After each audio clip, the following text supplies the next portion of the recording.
We've taken a look at some ways to query for document data, individual documents by their ID, as well as entire collections. But now let's take a look at how to query for certain values within a collection using complex queries. So for example, looking at our collection, say we wanted to get the users that have an isAdmin value of true. How would we do that? Well, first of all, let's return our getUsers function. We'll uncomment that, and we'll execute it when our state is created. And in order to, let's first rewrite this as an async function. So we'll add async to getUsers, and we'll await usersref.getDocuments, and we'll get back a snapshot. We'll put it in a variable of the same name, and this is going to be, again, a query snapshot since we're getting documents from a collection. And now we can still iterate over snapshot.documents in order to get our data. But for now, let's just focus on the query that we're executing in order to find the collection, to find the documents that just have an isAdmin value of true. Before getDocuments, the where method. We want to get the documents where the field that we can specify as a string, the field isAdmin, is equal to, so we can use this is equal to named argument true. So now when we execute this query by saving and take a look in our debug console, we get our one user for whom isAdmin is true. And say if we wanted the users where it's equal to false, we could provide that. And we get our other user, Jane.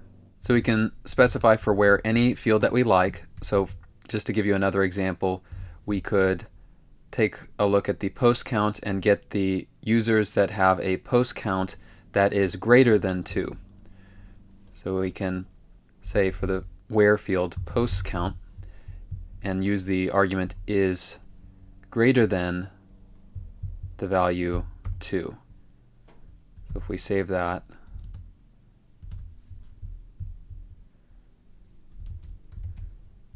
we see that we get just Jane, who has a post count of 3. Or alternatively, we could use is less than, say, 10, in which case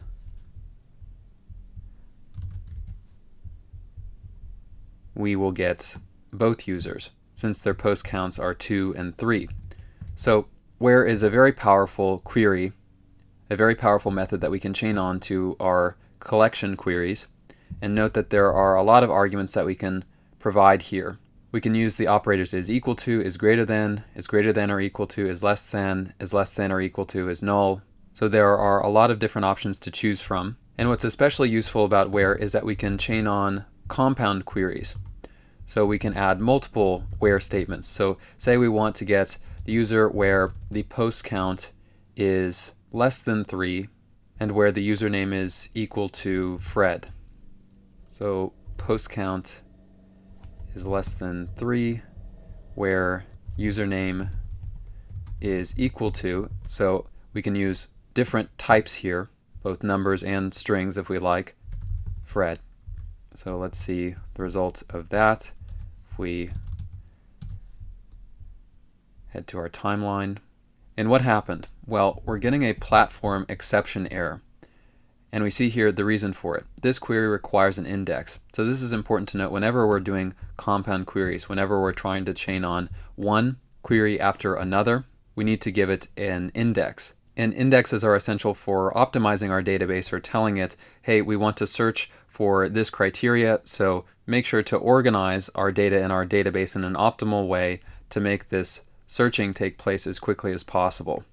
So it's going to give us this platform exception, and we can just copy the link that it gives us to create this index.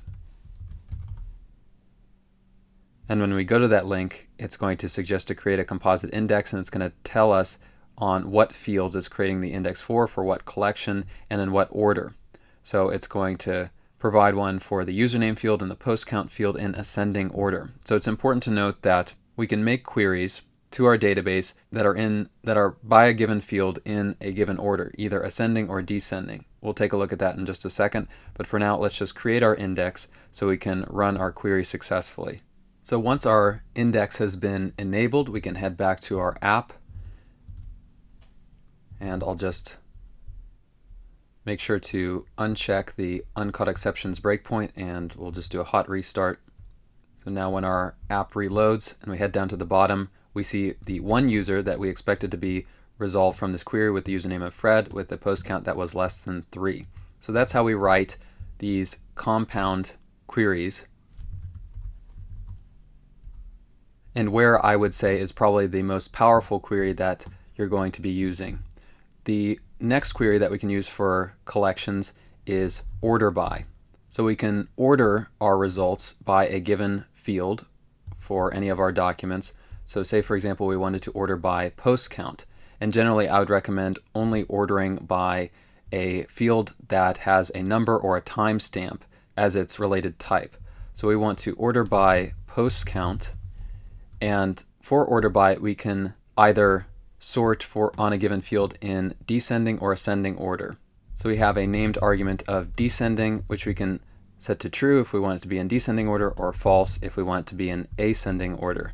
So let's save this, and when we load timeline, we get both documents, and since we selected descending as true, we're getting them sorted by the user's post count. To reverse that, we would say descending false.